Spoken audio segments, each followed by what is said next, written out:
Hello दोस्तों, स्वागत है आपका अपने यूट्यूब चैनल राय क्लासेस पे। कैसे हैं आप सब लोग? आशा करते हैं आप सब लोग बहुत अच्छे होंगे। तो यहाँ पर जो है हम आ चुके हैं अपना जो है साइंस का पार्ट नंबर 9 लेके के। और यहाँ पे हम फिर से लौटे हैं अपने रसायन विज्ञान में। अब एक तरफ से क्वेश्चन थोड़ा कवर करने की कोशिश कर रहे हैं। जैसे कि हमने जो है सबसे पहला पोर्शन अपना रसायन विज्ञान उठाया है। और यहाँ तक हम जो है आपसे उम्मीद यही कर रहे होंगे कि आप जो है पार्ट नंबर 8 तक जो है आप अपने सारी नोट्स बना चुके होंगे। और नोट्स बनाने के बाद उनको जो काफ़ी अच्छे से तैयार कर चुके होंगे। और तैयार करने के बाद अब हम लौटे अपने पार्ट नंबर 9 में, जो कि हम स्टार्टिंग से अपना पोर्शन उठाया है रसायन विज्ञान का। बारीकी से जो है काफ़ी अच्छे से समझाने का प्रयास उसमें किया है। तो आप लोग जो क्वेश्चन को अच्छे तरीके से नोट करें, और नोट करने के बाद उनको काफ़ी अच्छे से जो है आप समझने का प्रयास करें। और प्रयास करने के बाद उन क्वेश्चनों को आप हमेशा के लिए तैयार रखें। ठीक है? तो देर ना करते हुए सीधे चलते अपने हम क्वेश्चन नंबर की तरफ, और शुरू किया जाए।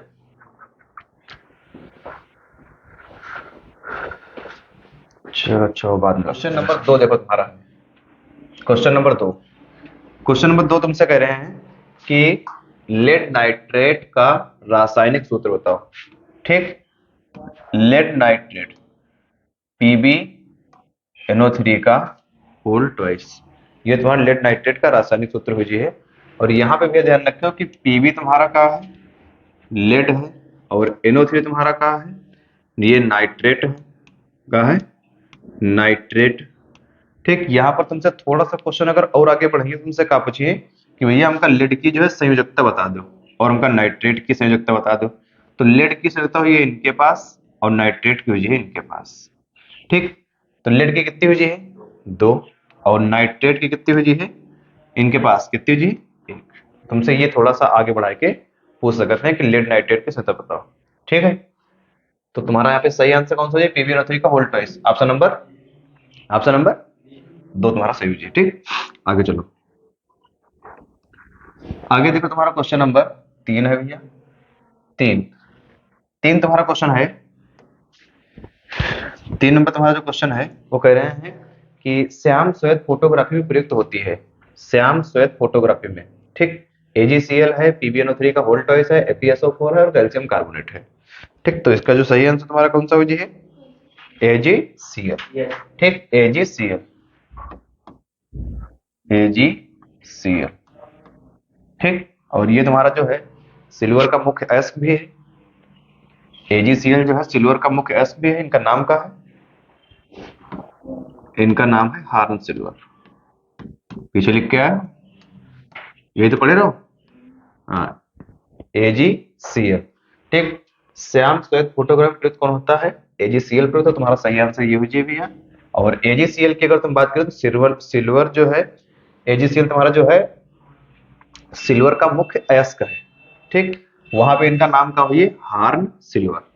ठीक, का नाम हुई हार्न सिल्वर। बाकी ये सूत्र पीछे पढ़ के आया, लेड नाइट्रेट का सूत्र, PbNO3 का होल ट्वाइस। ये तुम्हारा का फेरस सल्फेट है। और ये तो तुम्हारा भैया 5 चीज इनके सूत्र हैं। ठीक, नंबर 1 तुम्हारा काहे का है? तुम्हारा खड़िया है, ये है ना, खड़िया है। फिर चाक है, फिर चूना पत्थर है, फिर संगमरमर है, संगमरमर है, फिर लाइमस्टोन है, लाइमस्टोन, फिर कैल्शियम कार्बोनेट तो पहले से है ना, कैल्शियम कार्बोनेट, कैल्शियम कार्बोनेट। ठीक, तो ये सूत्र अपने याद रखो, तुम्हारे एग्जाम में जो है पूछे जा सकते हैं। आगे चला जाए, आगे आ जाओ। आगे देखो भैया, क्वेश्चन नंबर 4। क्वेश्चन नंबर 4 में तुमसे कह रहे हैं भैया कि BaCl2 plus Na2SO4 arrow BaSO4 plus 2NaCl रासायनिक अपक्रिया किस प्रकार की है? रासायनिक अपक्रिया किस प्रकार की है? तो भैया थोड़ा ध्यान से देखो, अगर रिएक्शन लिख ली जाए तो यहाँ पे देखो ही है का तुम्हारा, देखो BaCl2 plus Na2SO4 arrow BaSO4 plus 2NaCl, ये हो जी। ठीक, ये क्वेश्चन जब मतलब ये जब पार्ट अपना घर पर हल करे हो तो इनके जो सोल्यूशन ये आ रहे हैं, हर एक पॉइंट इनका जो नोट करियो, क्योंकि क्वेश्चन तुम्हारा जो है कहीं से भी आ सकते हैं, जरूरी नहीं कि तुम्हारे एग्जाम में क्वेश्चन यहीं से आ जाओ, क्वेश्चन तुम्हारा कहीं से भी आ सकते हैं। ठीक, जैसे मैं बता रहा है कि लेड नाइट्रेट का सूत्र बताओ, PbNO3 का होल ट्वाइस। तुमसे क्वेश्चन नहीं पूछते हैं कि लेड नाइट्रेट में लेड की संयोजकता बताओ, ये भी क्वेश्चन पूछ सकते हैं। ठीक, तो क्वेश्चन अपना जो है हर एंगल से जैसे एक्सप्लेन करवा रहे हैं वैसे अपना तैयार रखो। यहाँ देखो क्या कर रहे हैं भैया, देखो भैया ध्यान से, अगर ध्यान से यहाँ पे देखियो तो एक काम ये कर रहे हैं कि आगे एरो के बाद इनका और इनका पेयर बन रहा है। ध्यान से देखो, दो तुम्हारे पास Na है, दो तुम्हारे पास Cl है, तो आगे होकर दो NaCl बनना है। ये चीज हो रही है कि नहीं, दो NaCl और Ba और SO4 का पेयर बनना है। मतलब अब ध्यान से अगर तुम देखो भैया तो SO4 तुम्हारा गया है कहाँ पे, कहाँ पे गया, Ba के पास, तो क्या हो जी BaSO4, क्या हो जी BaSO4। और Cl तुम्हारा भैया गया है Cl तुम्हारा कहाँ गया है Na के पास, तो क्या हो जी 2NaCl। बात समझ में आ रही है कि नहीं। ठीक, Ba गया है SO4 के पास तो BaSO4 जी है, और Cl गया है Na के पास तो 2NaCl जी है। यहाँ पर क्या हो रहा है, आयनों की आपस में अदला बदली हो रही है। जहां पर आयनों की आपस में अदला बदली होती है उसे हम द्विविस्थापन अपक्रिया कहते हैं। ये बात समझ में आई कि नहीं, आगे चलो। ठीक, आगे देखो क्वेश्चन नंबर 5। ये देखो क्वेश्चन नंबर तुम्हारा कौन सा है, 5 है भैया। क्वेश्चन नंबर 5 में कह रहे हैं कि कैल्शियम फास्फेट का सूत्र बताओ, कैल्शियम फास्फेट का सूत्र। तो कैल्शियम फास्फेट का सूत्र तुम्हारा क्या हो जाए, Ca3PO4 का होल ट्वाइस। कैल्शियम Ca से कैल्शियम और फास्फेट, हाँ Ca3PO4 का होल ट्वाइस। अब यहां पर ध्यान से देखो, अगर तुमसे पूछे कैल्शियम की संयोजकता बताओ, फास्फेट की संयोजकता बताओ, कैल्शियम की संयोजकता बताओ और फास्फेट की संयोजकता बताओ। ध्यान दो भैया, संयोजकता जो है इंटरचेंज होती है, इनकी संयोजकता उनके पास हुई, उनकी इनके पास हुई है। तो कैल्शियम की कितनी हुई, 2, कैल्शियम कितनी हुई, 2, फास्फेट की कितनी हुई, 3। ये तो इनकी क्या हो गई, ये इनकी हो गई भैया संयोजकता हो गई, क्या हो गई, संयोजकता हो गई, ये संयोजकता हो गई इनकी। ठीक, और तुमसे थोड़ा सा क्वेश्चन ये बढ़ा के हम पूछ सकते हैं कि थोड़ा सा अगर स्टैंडर्ड लेवल पर जी हैं तो यहाँ पे ये ध्यान रखो कि यही सूत्र तुम्हारा जो कैल्शियम फास्फेट का है, ये तुम्हारा काहे का सूत्र है भैया, पढ़ लो, हड्डी की राख का सूत्र है कैल्शियम फास्फेट। ठीक, ये ध्यान रखो कि हड्डी की राख का सूत्र बताओ, तो Ca3PO4 का होल ट्वाइस तुम्हारा आंसर हो जाएगा। ठीक है, आगे चला जाए। आगे हमारा जो है क्वेश्चन नंबर 6 है। क्वेश्चन नंबर 6 हमारा जो है कह रहे हैं कि रासायनिक समीकरण BaCl2 plus H2SO4 arrow BaSO4 plus 2HCl है योगात्मक अपक्रिया है, निराकरण अपक्रिया है, अवक्षेपण अपक्रिया है कि इनमें से कोई नहीं। ये तुम्हारा क्वेश्चन पूछा गया। ठीक है, आप समझे यहाँ पे क्या कर रहे हैं। देखो यहाँ पे कर रहे हैं भैया कि जो रासायनिक समीकरण BaCl2 है कैसा है, जलीय है। कैसा है, जलीय। सल्फ्यूरिक अम्ल है, ये कैसा है, जलीय है। मतलब दोनों तुम्हारे पास जलीय है। ठीक, तो आगे अगर यहाँ पे दोनों तुम्हारे जलीय हैं तो इसका मतलब आगे तुम्हारा जो तुम्हारा उत्पाद बने हैं वहां पर जो है एक तुम्हारा अविलेय लवण है।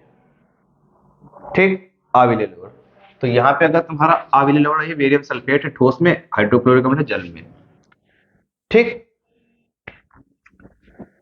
तो जो भी तुम्हारे अविलेय लवण है वो तुम्हारे कौन सी अपक्रिया का निर्माण करेंगे, अवक्षेपण अपक्रिया। कौन सी अपक्रिया, अवक्षेपण अपक्रिया। ठीक, बाकी योगात्मक तुम पढ़ के आए, निराकरण कोई अपक्रिया नहीं है। कौन जी, अवक्षेपण अपक्रिया। आगे आ जाओ। आगे जो तुम्हारा क्वेश्चन नंबर कौन सा है भैया, 7 है। क्वेश्चन नंबर तुम्हारा कौन सा है, 7। और 7 क्वेश्चन नंबर तुम्हारा लिखिन है कि Fe2O3 प्लस 2Al। देखो भैया Fe2O3 plus 2Al arrow Al2O3 plus 2Fe। ध्यान से देखो, अब क्रिया में देखो हुए कारण, अब क्रिया में देखो, तुम अगर ध्यान से देखियो तो तुम क्या दिखाई दे कि ये तुम्हारे जो है O3 है वो किनके पास गया है, Al के पास। देखो उत्पाद में, उत्पाद में गया कि नहीं, जो तुम्हारा O3 है वो कहाँ गया है, Al के पास। तो तुम्हारा नाम का हो जी Al से Al2 और O3 से O3 उधर लिखा है, ठीक, ये हो जी कि नहीं। और बाकी इधर देखो Fe2 तुम्हारे पास रहा है, उधर Fe2 तुम्हारे पास अकेले है।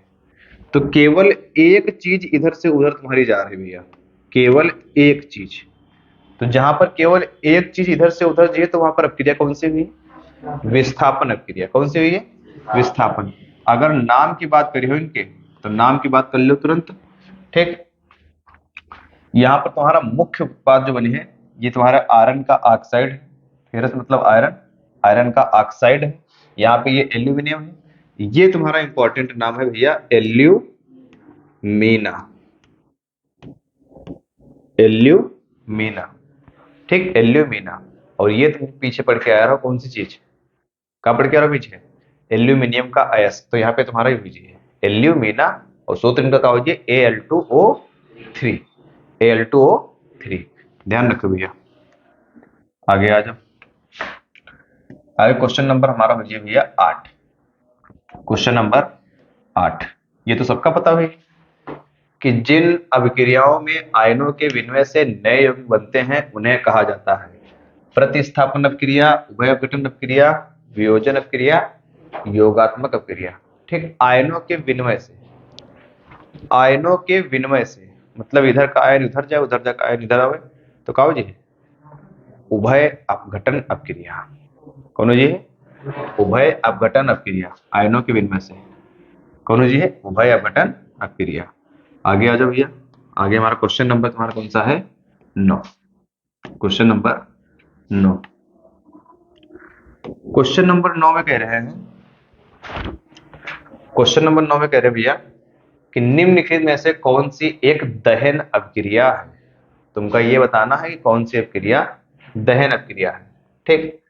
तो पहली देखो भैया NaOH plus CH3COOH, arrow CH3COONA और प्लस H2O। तो थोड़ा अगर ध्यान से देखियो तो ये वाला जो OH है ना, ये वाला OH और ये वाला H दिख रहे हैं, इधर वाला OH और उधर वाला H, वो मिलके क्या बना रहे हैं, H2O बना रहे भैया। क्या बना रहे हैं, H2O। और बाकी तुम्हारा Na जा रहा है इनके पास, तो H आया है इनके पास, OH के पास, Na गया है उनके पास।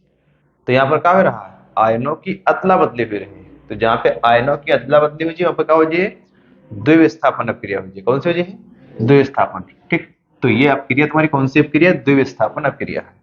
कौन सी भैया, द्विविस्थापन अपक्रिया, ठीक। अगर नाम के बारे में जानना है तो इनके नाम जान लो भैया, अगर नाम जानी हो तो नाम जान लो। ये तुम्हारा क्या है, ये तो पता हो, ये कौन है, ये सोडियम हाइड्रोक्साइड। कौन है, सोडियम हाइड्रोक्साइड।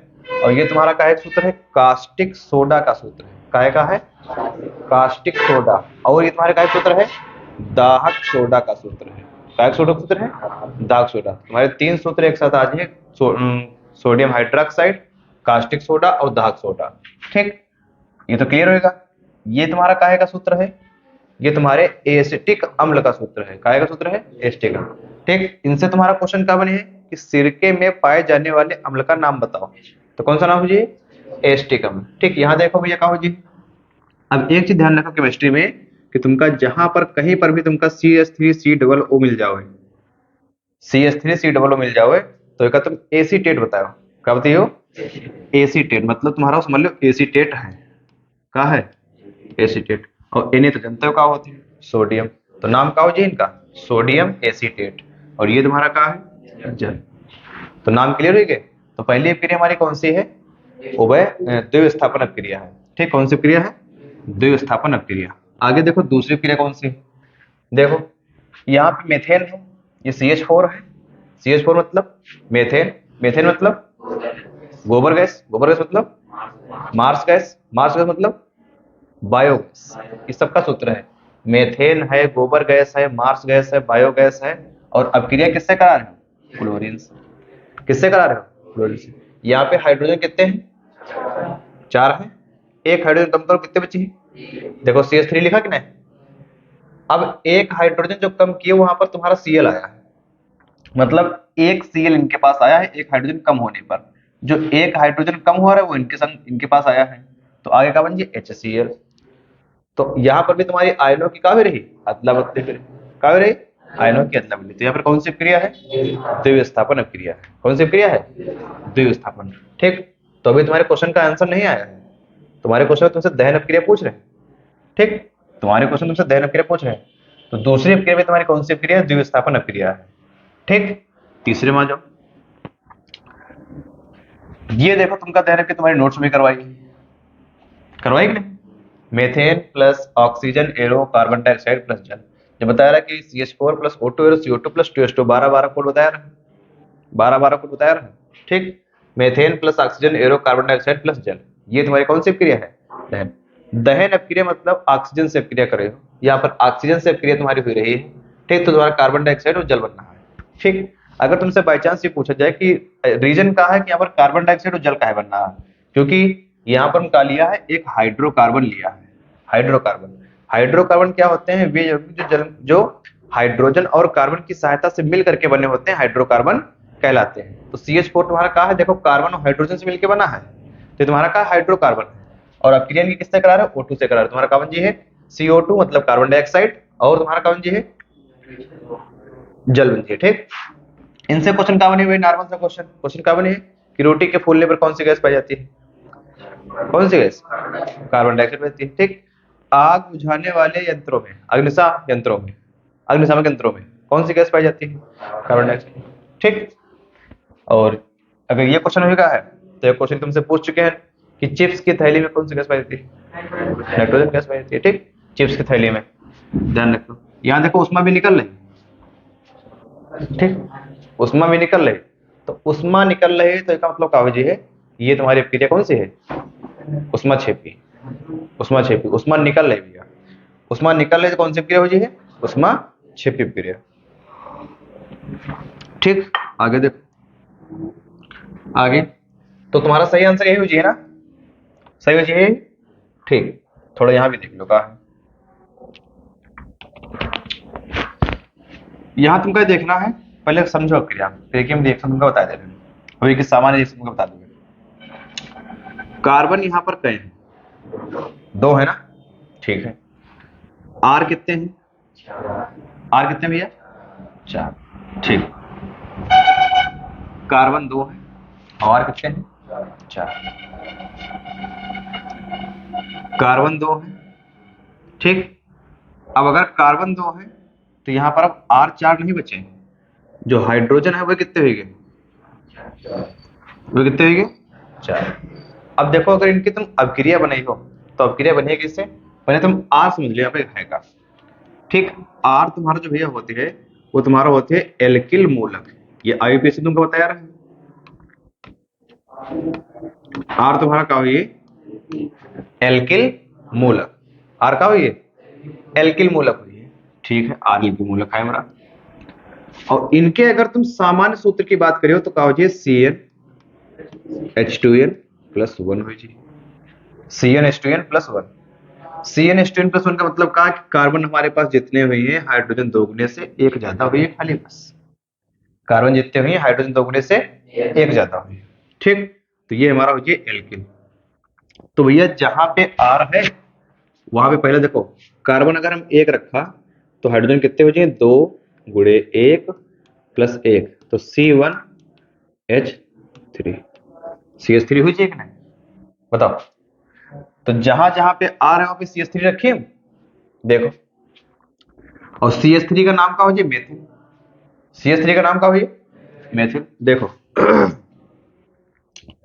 ये C बना है, ऐसे लिखा है CH3, फिर लिखा है CH3 डबल बॉन्ड, ये C है, फिर ऐसे लिखा है CH3, फिर क्या लिखा है इसे? CH3। ठीक, अब यहाँ पर बना दे दो हाइड्रोजन, यहाँ पे निकल। अब देखो क्या हो जी? C इधर CH3, इधर का हो जी CH3, इधर का हो जी H, इधर का हो जी H, JH, ऐसे तुम्हारी अभिक्रिया संपन्न हुई है। ये अभिक्रिया समझो भैया, ये सबसे तुम्हारी अभिक्रिया ये संपन्न हुई है। ठीक, तुम्हारे एग्जाम के नजरिए से इंपॉर्टेंट भी ना है ना, आगे तुम्हारी कहीं यही है, तो कहीं ये पढ़ो कहीं ये खत्म कर दो। आगे आ जाओ, आगे आ जाओ भैया, जब क्वेश्चन नंबर आ जाओ 10 पर। कार्बन को वायु में जलाने पर कार्बन डाइऑक्साइड गैस का बनना उदाहरण है, काहे का उदाहरण है बताओ। कार्बन का वायु में जलना कार्बन डाइऑक्साइड गैस बनने पर किस चीज का उदाहरण है, तो काहे का उदाहरण है ये, संयोजन। ठीक, अब क्रिया बिल्कुल आसान है, C+O2 एरो CO2, कार्बन क्या जला दो वायु में है तो C+O2 एरो CO2। सबसे जो है आसान अपक्रिया है संयोजन अपक्रिया का उदाहरण है, सबसे आसान अपक्रिया है संयोजन अपक्रिया का। ठीक है, ध्यान रखिएगा। आगे आगे देखो क्वेश्चन नंबर 11। क्वेश्चन नंबर 11 तुमसे कह रहे हैं कि Zn plus H2SO4 arrow ZnSO4 plus hydrogen gas, ये तुमसे कह रहे हैं Zn plus H2SO4 arrow ZnSO4 plus hydrogen gas अपक्रिया निकलती है। ठीक, संयोजन अपक्रिया है कि विस्थापन अपक्रिया है कि वियोजन अपक्रिया है कि द्विविस्थापन अपक्रिया है, कौन सी अपक्रिया है, विस्थापन। ध्यान देखो भैया, अभी कह रहा है ये तुम्हारे पास जो SO4 है, दिख रहा है SO4, ये SO4 तुम्हारा उठ के कहा जी है Zn के पास, देखो गया Zn के पास। ठीक, तो यहाँ पे कहा बन जी है ZnSO4 और H2 तुम्हारा देखो उधर अकेले। अब देखो यहाँ पे कहा यूज हो रहा है तुम्हारी विद्युत रासायनिक श्रेणी यूज हो रही है। तुमको विद्युत रासायनिक श्रेणी में बताया रहा है कि जहां पर तुम्हारे मतलब कुछ तत्व ऐसे हुए, जो कुछ धातुएं ऐसी हुई हैं जो हाइड्रोजन से ऊपर हैं, जो हाइड्रोजन से ऊपर है तो हाइड्रोजन से ज्यादा शक्तिशाली है।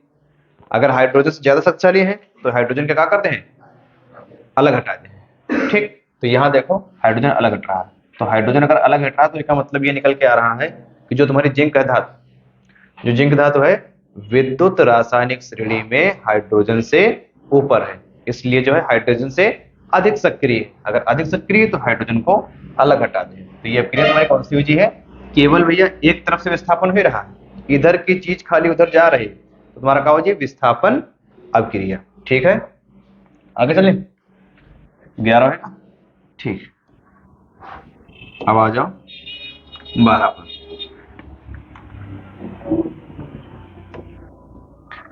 12 नंबर क्वेश्चन तुम्हारा दिया है कि निम्नलिखित में दुर्बल अम्ल कौन है। हाइड्रोक्लोरिक अम्ल है, हाइड्रोजन साइनाइड है, नाइट्रिक अम्ल है और H2SO4 है, ये तुम्हारा है दुर्बल अम्ल। ठीक, तो दुर्बल अम्ल भैया होते क्या है, वे अम्ल जिनकी आयनीकरण क्षमता कम होती है, दुर्बल अम्ल कहलाते हैं। और प्रबल अम्ल क्या होते हैं, वे अम्ल जिनकी आयनीकरण क्षमता अधिक होती है, प्रबल अम्ल कहलाते हैं।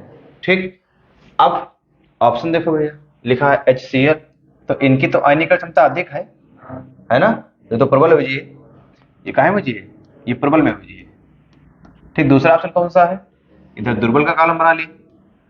दूसरा कौन सा है भैया, HCl, ये कहा जी हाइड्रोजन साइनाइड। ठीक, ये तुम्हारा कौन सा है, ये दुर्बल अम्ल है जी। नाइट्रिक अम्ल HNO3, ये नाइट्रिक अम्ल है। ठीक, ये भी तुम्हारा प्रबल अम्ल है। और कौन सा है, H2SO4, ये भी तुम्हारा कौन सा अम्ल है, ये भी तुम्हारा प्रबल अम्ल है। कौन सा अम्ल है भैया, प्रबल अम्ल। अगर एक और यहाँ पर बात करियो तो तुम्हारा ये हो जी है CH3COOH, ये तुम्हारा एक दुर्बल अम्ल है। क्यों दुर्बल अम्ल भैया, क्योंकि इसके आयनन की मात्रा कम होती है। ठीक, तो ये तुम्हारे प्रबल अम्ल है, हाइड्रोक्लोरिक अम्ल, नाइट्रिक अम्ल, H2SO4, hydrogen cyanide, CH3COOH, acetic अम्ल। ये अम्ल तुम्हारा कौन से में पाया जाता है, सिरके में।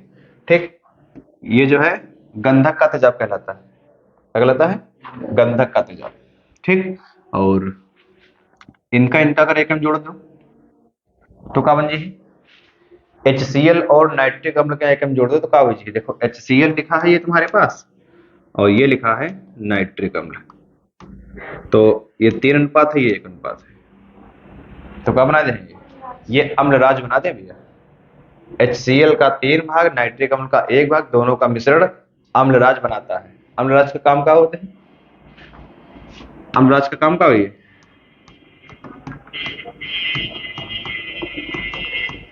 अम्लराज का काम ये है कि अत्यंत महंगी धातुओं को अत्यंत महंगी धातुओं को गलाना। ठीक, नीचे अंत्या से तो कोई बैठा दे पीछे वहां पे। ठीक, आगे देखो क्वेश्चन नंबर अगला, ये देखो लिखा है 10 की पावर -6 मोल प्रति HCl विलयन का पीएच मान कितना होता है। 10 की पावर -6 मोल प्रति HCl विलयन का पीएच मान कितना होता है। ठीक, अगर इनका तुम डायरेक्ट निकले हो मतलब फार्मूले से, तो पीएच बराबर -log 10 की पावर H प्लस होते, फार्मूला भी है तुम्हारा ये। ठीक, और इस बार के सिलेबस में तुम्हारा पीएच कटा भी है, पीएच आना भी ना है, इस बार के सिलेबस पीएच आना भी ना है। तो कैसे हो जी, देखो ये तुम्हारा हाइड्रोजन आयन सांद्रण दिया है, हाइड्रोजन आयन सांद्रण कितना दिया, 10 की पावर -6, मतलब कि H प्लस का तुमका मान दिया है कितना है भैया, 10 की पावर -6। ठीक, तो देखो एक अगर हम हल कर रहे हैं तो माइनस का log 10 यहां रख लिया कितना, 10 की पावर -6, ऐसे रख लियो 10 की पावर -6। अगर देखो घात का लॉग का नियम क्या होते हैं, तुम्हारे पास लॉग अगर लिखा है log a की पावर m की पावर n, तो ये घात जो ऊपर होती है ना तुम्हारी कहाँ आ जाइए, आगे आ जाइए, तो क्या हो जाए n log a की पावर, ये हो जाते हैं। ठीक, तो जो तुम्हारी घात है वो कहाँ जी, आगे, तो क्या हो जी माइनस का 6, -6 ही है, गुणे माइनस का log ये वाला 10 और फिर ये वाला 10, log बेस 10 में हुए और 10 तुम्हारा मल्टीप्लाई में हुआ, तो उनका मान कितना होती है, मान का भी हमेशा 1 हुई है, कितना हुई भैया 1, log 10 का मान होती है 1, तो -6 गुणे माइनस का इधर बचा 1, माइनस माइनस में कितना आ जाइए 6। फार्मूले से लगाई हो, तरीके से लगाई हो तो तुम्हारा ऐसे ही आंसर, लेकिन अगर यहाँ पर देख लो, देखना क्या है, अगर आमतौर पर तुम्हारा ये होते भैया कि यहाँ पर अगर जो है ये पहचान लो कि अम्ल की बात कर रहे हैं कि क्षार की बात कर रहे हैं। अगर अम्ल है तो जो घात में है वही आंसर, और अगर क्षार है तो 14 में से घात घटा दो आंसर आ जाए। बात समझो हमारी, यहाँ पे HCl बताओ अम्ल है कि क्षार, अम्ल है, तो जो घात में है वही आंसर, घात में कितना है तो 6 आंसर मिले। ठीक, 6। आगे आ जाओ, अगला क्वेश्चन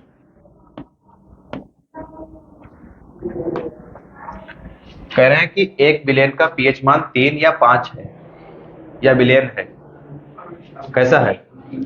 अच्छा, इनका मतलब नेचर का हुई है कि अगर 7 से कम हुए तो अम्ली, और 7 से ज्यादा हुए तो क्षारी, और 7 हुए तो उदासीन। तो यहाँ पर इनका आंसर क्या हो जाए, अम्ली हो जाए, पहला वाला। ठीक, आंसर कौन है ये, पहला वाला हो जाए अम्ली, अम्ली हो जाए। ठीक, आगे क्वेश्चन लिखा भैया कि शुद्ध जल का पीएच मान कितना होता है। पीछे क्वेश्चन आ चुका है, शुद्ध जल का पीएच मान कितना होता है, 7 होता है। ठीक, शुद्ध जल का पीएच मान 7 होता है, शुद्ध जल का कितना हो जाए 7, और वर्षा के जल का, दूध का, रक्त का,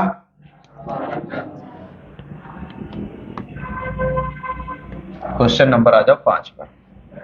फिर से वही तुम्हारा रिपीट क्वेश्चन, कैल्शियम फास्फेट का सूत्र है Ca3PO4 का होल ट्वाइस, पीछे बता चुके Ca3PO4 का होल ट्वाइस, ये तुम्हारा काय का सूत्र है, हड्डी की राख का सूत्र है, हड्डी की राख का सूत्र है। क्वेश्चन नंबर 6 पर आ जाओ भैया, फिर से देखो तुम्हारा क्या क्वेश्चन है, पीएच का। एक विलयन में हाइड्रोजन आयन का सांद्रण 1 गुणे 10 की पावर -7 मोल प्रति लीटर है, तो विलयन का पीएच मान ज्ञात करो। हाइड्रोजन आयन, यहां से देखो तुम्हारा कंफर्म हो रहा है, ये तुम्हारा का अम्ल है कि नहीं, तुमका बताया कि अगर अम्ल है तो जो घात में है वही तुम्हारा आंसर, घात में कितना है तो आंसर कितना हो जी, क्लियर। आगे देखो भैया, अगला क्वेश्चन है कि सल्फ्यूरिक अम्ल में अम्लीय हाइड्रोजन परमाणुओं की संख्या होती है। सल्फ्यूरिक अम्ल में 2 है, 1 है, 3 है, 0 है। अगर सल्फ्यूरिक अम्ल की भी बात करें तो सल्फ्यूरिक अम्ल का तुम्हारा सूत्र क्या है? H2SO4।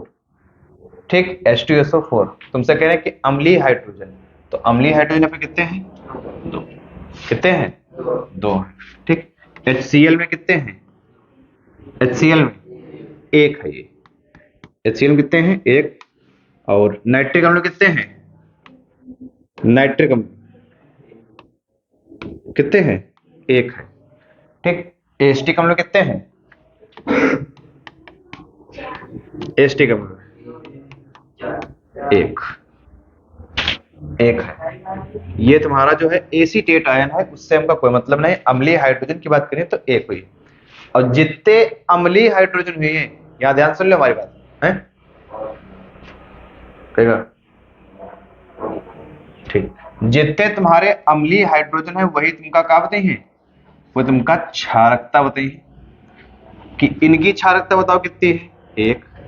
इनकी क्षारकता कितनी है? 2। इनकी क्षारकता कितनी है? 1। इनकी क्षारकता कितनी है? 1। तो अगर तुमसे क्षारकता पूछें तो पहले अम्लीय हाइड्रोजन निकाल लो कितने हैं, वह उनकी क्या हो जाए? क्षारकता हो जाए। ये का उल्टा कर दो, क्षार में आ जाओ भैया, उल्टा कर दो। जैसे लिखा है तुम्हारे पास, ये लिखा है NaOH कास्टिक सोडा, KOH ठीक, पोटेशियम हाइड्रोक्साइड है, दाहक वो कास्टिक पोटास है। और तुम्हारा वो ये CaOH का होल ट्वाइस, CaOH का होल ट्वाइस। ठीक, CaOH का होल ट्वाइस। तो तुमसे यहां पूछते हैं कि OH माइनस कितने आयन है? 1। यहाँ OH माइनस आयन कितने हैं? 1। यहाँ कितने हैं? 2। तो अब तुम्हारे कहाँ है? क्षार है, तो यहाँ पर क्षारकता नहीं है। अब ये अम्लता का है, अम्लता। अब तुमसे अगर इनकी अम्लता पूछे तो अम्लता तुम बता सकते हो कि कास्टिक सोडा की अम्लता बताओ कितनी? 1। कास्टिक पोटास की अम्लता 1। बुझे चूने की अम्लता 2। बस ये हिसाब से ही है क्वेश्चन। ठीक, यहाँ पे आंसर क्या हुई? 2। आगे आ जाओ भैया। कह रहे हैं अम्लीय विलयन का पीएच मान कितना है? 7 से कम। या फिर कह रहे हैं कि H2SO4 के जलीय विलयन का पीएच मान कितना होता है? 7 से कम हो चाहिए। 7 से अधिक किनका हुई? 7 से अधिक, और 7 10। ठीक, आगे आ जाओ भैया। हाँ, ये क्वेश्चन तुम्हारा है कि संकर लवण है, संकर लवण है। ठीक, देखो एक तुम्हारा होती है द्विक लवण, एक तुम्हारा होती है संकर लवण। ठीक, जहां पर मतलब द्विक लवण तुम्हारा क्या है? जहां पर कुछ तुम्हारे अणुओं की संख्या समान हुई है। ठीक, जैसे एक हम सूत्र लिख दे, ये देख K2SO4 इंटू Al2SO4 का होल थ्राइस इंटू 24H2O। ये तुम्हारे का एक सूत्र है, ये फिटकरी का सूत्र है। काय का है? फिटकरी का। फिटकरी है पोटास एलम, फिटकरी पोटास एलम है। तो यहां देखो पोटेशियम का सल्फेट है, बताओ है कि नहीं? एल्यूमिनियम का सल्फेट है, बताओ है कि नहीं? तो दोनों के पास सल्फेट सल्फेट, तो यहाँ पर कुछ तुमका समानता मिल रही है, लेकिन संकर लवण तुमका ये समानता नहीं मिली है। द्विक लवण में समानता मिली है, लेकिन संकर लवण में समानता तुमका नहीं मिली है। ठीक, तो यहाँ तुम्हारा कौन सा हो जाए? देखो सल्फेट सल्फेट मिला है तो द्विक लवण है। ठीक, ये हो जाए Na3FeCN6, Na3FeCN6। तो ये सबसे तुम्हारे कितने क्वेश्चन हो गए? 20 क्वेश्चन भी होंगे। ठीक, कितने क्वेश्चन हो गए? 20 क्वेश्चन। और इनका जो है अच्छे से इनकी जो है नोट्स बनाए हुए, और नोट्स बनाने के बाद इनका जो है आराम से तैयार कर लो। तुम्हारे पार्ट जो है कितने हो चुके हैं? 9। ठीक, अभी तुम्हारा जो है रसायन विज्ञान पे काम चल रहा है, फिर रसायन विज्ञान के बाद बायो पर, बायो के बाद फिजिक्स पर। ठीक, तो तुम्हारा काम भी ये है कि बढ़िया अच्छे से इनका रिवाइज करो, और रिवाइज करने के बाद नोट्स बनाना तो कंपलसरी, नोट्स जरूर तुम्हारे बनना चाहिए। नोट्स बनाओ, और नोट्स बनाने के बाद इनका तैयारी करो। ठीक।